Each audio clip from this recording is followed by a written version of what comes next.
Halo guys, selamat datang di Let Me Tell You The Podcast, podcastnya SMA Taman Siswa. Salam dan bahagia. Salam. Jadi kali ini kita kedatangan narasumber dari murid sekolah kita sendiri nih. Ada Duta Persahabatan Koperasi 2023 dan finalis koperasi ya Mas ya? Iya, betul sekali. Ada Mbak Reva dan Mas Marcel. Boleh perkenalkan diri dulu? Oke, dari saya dulu ya sekiranya. Baik, terima kasih Kak Sarah izin. Nama saya Revalina Olivia Putri, akrab dipanggil Reva.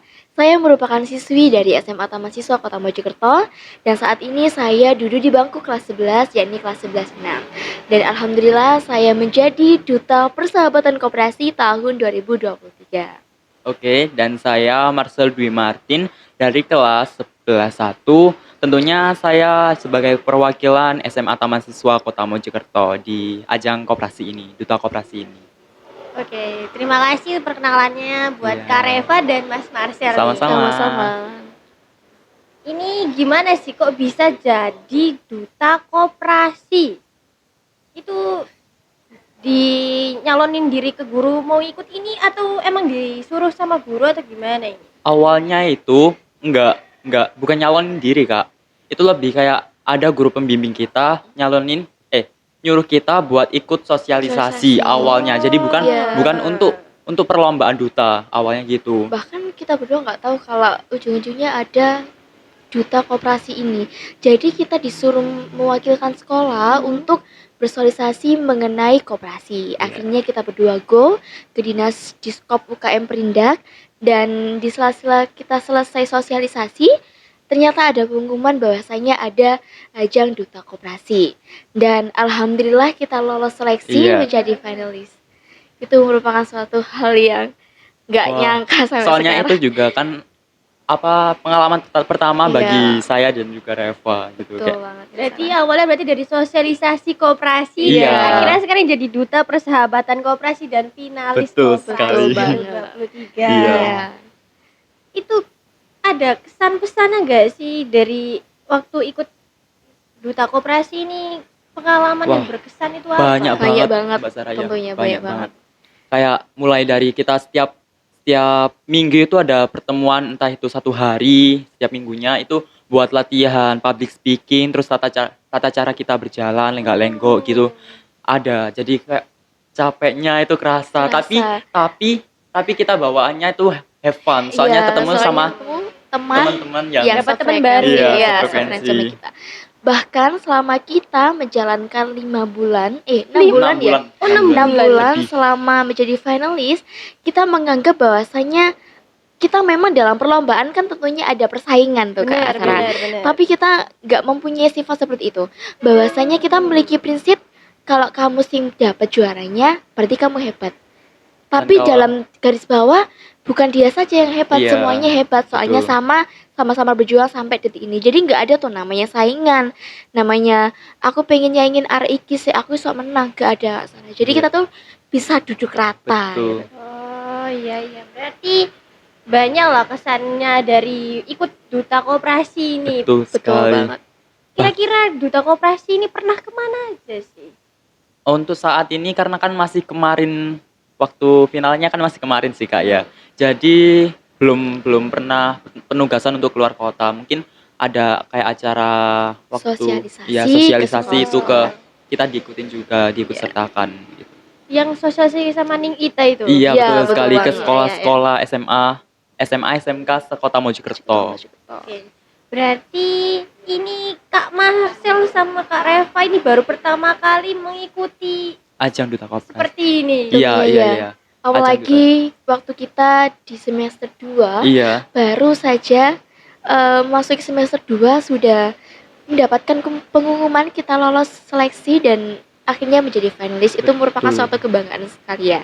Karena memang pada dasarnya di kelas 10 ini banyak sekali anak yang memanfaatkan masih ingin berhappy-happy. Benar. Masih benar. ingin bersenang-senang, masih belum ingin tahu mengenai tujuan hidup sesungguhnya. Betul. Dan alhamdulillahnya lagi berhubung kita sudah mendapatkan pengalaman yang banyak, akhirnya kita sudah mengerti bahwasanya tujuan hidup kita terarah kemana dan kita sudah menemukan passion kita tentunya Betul Kak Sarah. sekali. Kan tadi itu katanya ada apa buat belajar cara public Public speaking. speaking, iya. ya. Nah itu gimana sih? Biar siapa tahu penonton di rumah juga pengen kan, biar bisa kayak kakak-kakak berdua ini gitu. public Mantap. speakingnya bagus boleh, banget. Boleh. boleh. Ini dari siapa dulu nih? Reva dulu, Dari boleh? saya. Nah, kalau saya sendiri, tips public speaking yang pertama, sebelum kita berbicara di depan umum, Kak Sarah, tentunya kita harus memahami isi materi yang akan kita bicarakan Benar, tentunya. benar. Nah, selain itu, ya meskipun kita sudah memahami isi materi, tetapi kadangkala namanya orang kalau sudah ngeblank, kalau sudah merasa grogi, kalau sudah berada di depan umum atau di depannya penonton, itu sudah lupa materi-materinya. Benar, Nah, benar. ini sebuah faktornya nih. Kalau cara mengatasi atau solusinya, kalau menurut saya itu janganlah kalian menatap mata dari penonton tersebut. Oh, Itu iya, jadi iya. kita akan merasa ke distract. Betul Jadi sekali. kesannya bisalah kita menghadap di sini. Apa nih? ngeliat Kening. Iya, keningnya penonton. benar. Terus selain itu kita juga harus membiasakan diri sebelum public speaking harus rileks, memahami Iya. isi materi dan bahwasanya udahlah enjoy pede kita bisa. Kalau kita sudah berpikir buruk dari sebelum kita berbicara ya sudah kita akan merasa down Blank. karena kita nggak Iya, punya betul kepercayaan sekali. diri. Benar. Kalau Kalau dari Mas Marcel, Saya sih lebih kayak sering latihan di kaca gitu untuk semisal kayak baca berarti cerita. kayak ngomong sendiri. Iya, betul Iya, sekali. betul Itu banget. bermanfaat kalau bagi saya. Soalnya kan saya juga nggak ada basic public speaking awalnya kayak. Tapi waktu awal-awal masuk SMA itu kan sempet disuruh untuk jadi MC dan itu awal pertama kali. Jadi waktu itu masih grogi banget. Tapi saya nggak pernah menyerah. Jadi saya latihan untuk ngendaliin eh, gimana ya? Untuk nguasain diri aku sendiri gitu. Jadi kayak lebih mengenal diri sendiri lalu kita akan bisa dengan sendirinya untuk lebih ngomong dengan santai dan lancar gitu sih Kak. Pernah nervous gak sih waktu public Wah. speaking itu? Pastinya pernah. Itu solusi biar gak, kan ada tuh katanya kalau misalnya sebelum public speaking di depan umum itu makan kurma kan, tahu kan Oh, ya iya, biasanya iya, kalau iya, misalnya iya. biar gak nervous itu. Iya, Kalau iya. dari kalian berdua itu gimana? Kalau dari aku sih mungkin kadang itu kayak lebih kenenangin diri sendiri atau kadang itu dengerin musik untuk kan lebih rileks jadi ngedengerin musik atau lihat YouTube dulu biar nggak tegang-tegang banget apalagi kalau mau nyampein materi atau waktu sosialisasi kemarin itu kan disuruh untuk mau nyelesain mau ngutarain tentang materi koperasi jadi kayak lebih nenangin diri gitu sih. Kalau dari Mbak Reva ini gimana? Kalau dari saya sendiri sih mungkin solusinya ya saya lebih rileks sendiri-sendiri Iya, aja sih betul. Kak Sarah.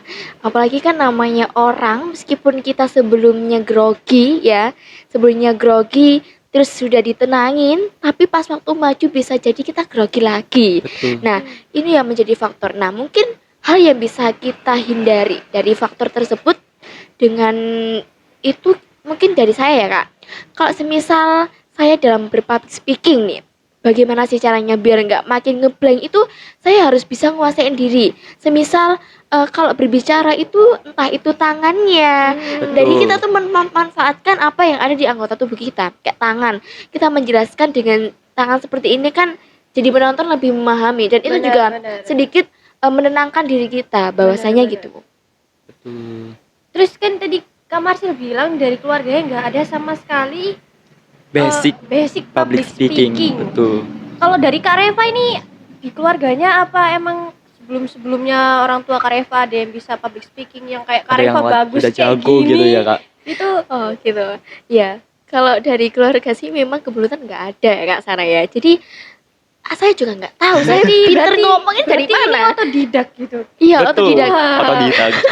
Saya banget. ya memang sebenarnya dari hobi suka ngomong sendiri, Betul. jadi berubah menjadi suka ngomong di depan umum. Mungkin gitu Iya. ya. Tentunya Oke. awalnya harus ada kemauan dulu Iya, ya Mbak harus ada Sarah. kemauan Iya. tentunya. Oke, Ada oke. kemauan. Terus kan selain duta koperasi ini Iya. di sekolah itu ikut apa sih Kak? kebetulan banget kita sama-sama ada di Ikut organisasi PPTS ya SMA PPDS Mahasiswa. atau biasa yang disebut OSIS ya. ya.